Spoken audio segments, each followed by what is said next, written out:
හෙට දවස 78 වෙනි නිදහස් දිනය සමරන මොහොතක්. අද මේ රටේ ඔබේ ආණ්ඩුව සැබෑ නිදහස මේ රටේ ජනතාවට ලබා දීලා තියෙනවද නැද්ද කියන කාරණය පිළිබඳව ඔබට ආපසු හැරිලා බලන්න තිබෙන අවස්ථාවක්. එනිසා හෙට නිදහස සමරන්න ඉන්න මොහොතේ ඔබ ආපසු හැරිලා බලන්න ඔබේ ආණ්ඩුව මේ රටේ ජනතාවට ඒ නිදහස එහෙම නැත්නම් ඒ බලාපොරොත්තු සහගත බලාපොරොත්තු අද ඔබ ඉටු කළ තිබෙනවද කියන කාරණය.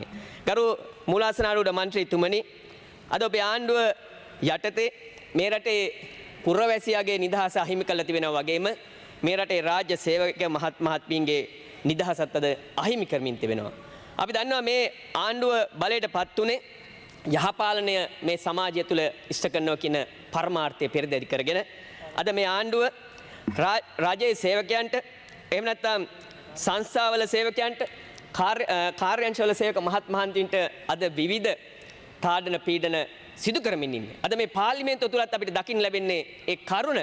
ගරු මූලාසනාරූඪ මන්ත්‍රීතුමනි, විශේෂයෙන්ම ශ්‍රී ලංකා විදේශ සේවා නිවෘත්ති කාර්යාංශයේ බදුල්ල ශාඛාවේ නිලධාරී මහත්මයෙක් ආණ්ඩුව විවේචනය කිරීමේ වරදට අද එතුමා සේවයෙන් පහ කළා තිබෙනවා. මේ ආණ්ඩුව එදා බලයට පත් වෙනකොට, එදා විපක්ෂයේ ඉන්නකොට, එදා පැවති හැම ආණ්ඩුවලටම අවලාද මඩ ප්‍රචාර දියත් කරා. මාධ්‍ය හරහා, සමාජ මාධ්‍ය හරහා ඔවුන් මේ කටයුතු දිගින් දිගටම කරා. හැබැයි එහෙම කරපු ආණ්ඩුවක් අද බලයට පත් වෙලා තමන්ගේ ආණ්ඩුව විවේචනය කරන රාජ්‍ය නිලධාරී මහත් මහන්තියට අද විවිධ චෝදනා කරමින් අද ඔවුන් සේවයෙන් පහ කරමින් ඉන්නවා. අද මේ ආණ්ඩුව අද පටලවාගෙන ඉන්නවා රාජ්‍යයත් ආණ්ඩුවත් කියන කාරණය අද පටලවාගෙන කටයුතු කරනවා කියන කාරණය මේ මොහොතේ සිහිපත් කරන්න ඕනේ.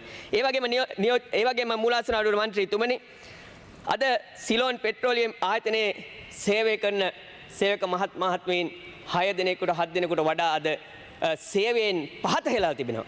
ඊට හේතුව තමයි මේ ආණ්ඩුව විවේචනය කිරීම, මේ ආණ්ඩුවට විරුද්ධව තමන්ගේ Facebook ගිණුමේ මතපල කිරීම, අද මේ ආණ්ඩුවට විරුද්ධව මතයක්වත් ප්‍රකාශ කරන්න බැරි තැනට අද මේ ආණ්ඩුව අද තමන්ගේ බලය පතුරමින් ඉන්නවා. ඒ නිසා මම මේ මොහොතේ විශේෂයෙන්ම මේ රටේ සමස්ත රාජ්‍ය සේවක මහත් මහත්මීන් වගේම සංස්ථාවල කාර්යාංශවල මේ සේවක මහත් මහත්මීන්ට කරන මේ පීඩනය පිළිබඳව මේ සභාව දැනුවත් කරන්න කැමතියි.